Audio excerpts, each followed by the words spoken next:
먼저 달성군 마을방송국이 제작한 다큐멘터리 일부부터 들어보시죠. 365일 하루도 쉬지 않고 돌아가는 공장. 테크노폴리스를 지날 때마다, 현풍읍을 오갈 때마다 매일매일 무심코 지나쳤던 그곳. 제지공장의 또 다른 이름은 폐기물 소각장이었습니다. 폐기물 소각 과정에서 나오는 다이옥신, 황산화물, 질소산화물, 그리고 1급 발암 물질들. 우리는 이 하얀 연기와 함께 숨쉬고 있습니다. 네, 대구의 마을 방송을 소개하는 대구 다 대구요. 예, 달성군 마을 방송국이 제작한 다큐멘터리 일부를 들으셨습니다. 공장에서 피어오르는 연기가 주민들의 건강을 위협하고 있다, 이런 내용이었는데 제작 배경과 뒷이야기를 들어보도록 하겠습니다. 달성군 마을 방송국 황선행 사무국장 나오셨습니다. 어서 오세요. 안녕하십니까. 예, 제지공장의 폐기물 소각장 증설 문제를 지적한 프로그램인 것 같은데 네. 내레이션의 목소리 주인공은 누군가요? 저희 방송국 네. 사기 수료생이시고요. 오. 지금 저희 방송국에서 DJ 그레이스 진선으로 활동하시고 계시는 저희 방송국 회원이신데 작년 대구 시민 미디어 페스티벌 임팩트 영상으로 출품작을 했던 네.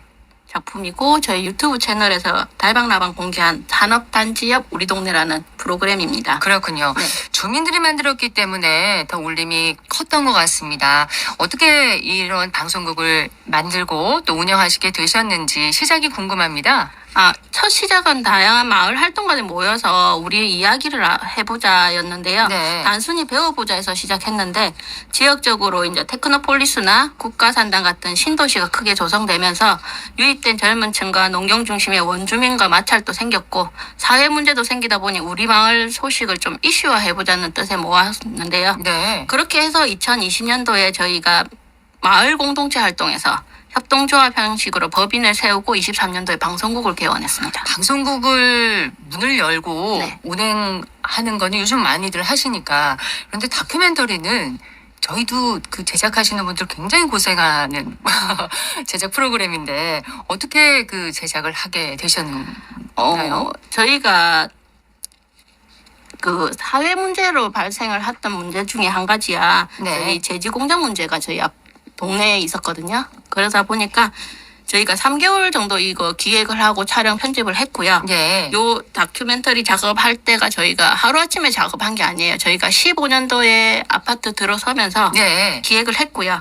19년도에 달성 남부제지공장 공해대책위원회와 함께 활동을 시작하면서 시작을 했는데 그 당시에 저희가 150억이라는 투입해서 기존 폐기물 소각로를 대용량 증설하겠다는 계획을 발표했어요. 제지업체에서. 예. 그 문제가 기존 1일 100톤 미만 규모로 설치되어 있어서 환경영향평가 대상에서 제외된다는 점이 있었는데 네. 법의 맹점을 이용해서 대규모 증설을 강행하려고 하는 점이 있었습니다.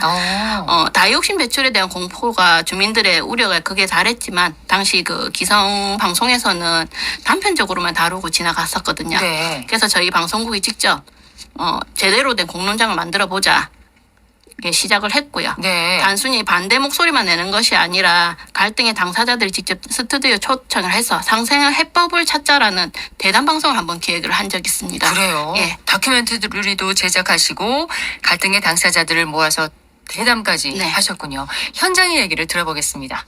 폐기물을 소각하는 것이 그 SRF로 바꾼다고 하셨잖아요. 네네네. 그거 똑같은 폐기물 아닌가요?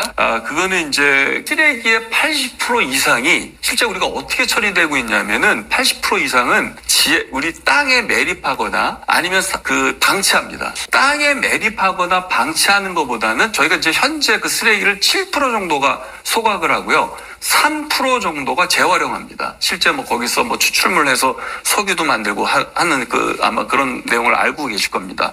그래서 여기에 우리가 실제적으로 지구 땅에다가 매립하거나 쓰레기산에서 방치하는 것보다는 소각하는 것이 오히려 더 친환경적이라고 제가 말씀드릴 수 있습니다. 어불성설입니다. 폐기물 지금 있는 소각로는 20여 년 전에 노후된 폐기물 소각로를 이번에 순민이 다하여 교체를 합니다. 이것을 정설을 하게 되는데 어떻게 많이 폐기물을 소각하는데 공익가 적게 나온다. 그게 말이 되는 얘기가 아니라고 생각을 합니다.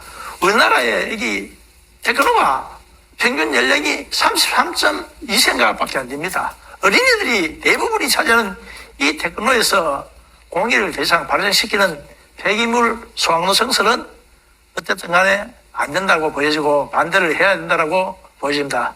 네. 자, 이 대담 방송이 나간 이후에 지역사회에서는 어떤 변화가 있었습니까? 방송을 통해 사안의 심각성을 인지한 주민들이 여론을 강하게 결집했고 오. 지역 정치권의 지속적인 문제 제기까지 더해지면서 결국 공장 측이 당시 증설 신청을 철회한 결과를 거뒀는데요. 이야, 대단합니다.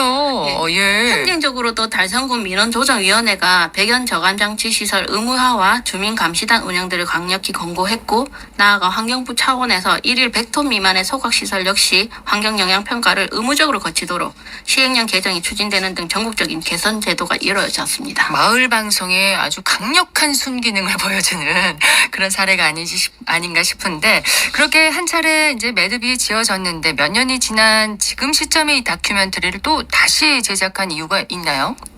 법적인 규제가 강화되고 증설이 한 차례 무산됐지만 근본적인 문제가 해결된 것이 아니기 때문에 시간이 지나면서 업체 측은 소각로 용량을 조금 낮추는 방식에서 다시 증설을 시도하기 시작했어요. 예. 그러니까 주민들이 사이에서는 피로하고 무관심이 점점 퍼지고 있어서 조금 직결이 안 됐는데 매일 뿜어져 나오는 하얀 연기와 그 옆에 살아가는 9만 명 주민들의 현실을 2022년이나 지금이나 변함이 없습니다.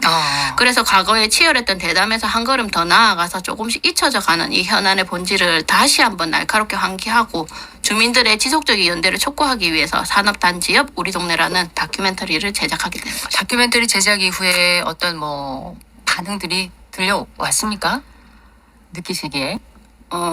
처음보다는 제지공장이라는 의미를 두시는 주민들이 좀 많으셨어요. 제지공장이라는 건 그냥 종이 만드는 회사에서 이거는 우리한테 나쁜 연기를 뽑아주는 나쁜 폐기물 현장이다. 네. 이걸 이제 많은 분이 알고 계십니다. 예, 주민들이 생각할 수 있는 기회를 제공하는 거네요. 예. 자, 이런 환경 문제 말고도 달성군 구석구석에 다양한 이야기를 담아내고 있다고 하는데 어떤 활동들을 하고 계세요? 저희가 마을 활동가들이 모여다 보니까 마을을 걸으면서 마을 소개도 하는 주민들의 이야기를 담아내는 방송도 있고요. 네. 아빠와 두 아들이 함께 놀이를 소개하는 방송도 있고 그리고 달성군의 자랑거리인 달성 국민체육대회 현장을 이렇게 영상을 담은 그 생활 밀착형 콘텐츠로 지역 공동체의 따뜻한 모습을 담고 있습니다. 자, 달성군 마을방송국 앞으로 지역에서 어떤 공간으로 자리 잡기를 바라시는지 마지막으로 들어볼게요. 방송국이 존재하는 가장 큰 이유는 우리 동네의 주인은 우리라는 감각을 일깨우고 있다고 봅니다. 앞으로는 다큐멘터리나 대담 같은 기획물을 일회성이 아니라 지자체와 주민, 전문가가 모여 대화할 수 있고 실질적인 정책 변화를 이끄는 굳건한 공론장을 만들고 싶습니다. 쇼폼 형태의 유미디어 콘텐츠도 적극적으로 제작하여 세대와 지리를 뛰어넘는 누구나 편하게 문을 두드릴 수 있는 모두의 사랑방이 되고 싶습니다. 저희도 마음을 다잡고 더 열심히 하겠습니다. 감사합니다. 대구 다 되고요. 달성군 마을방송국 황선행 사무국장과 얘기 나눠봤습니다. 오늘 말씀 고맙습니다. 감사합니다.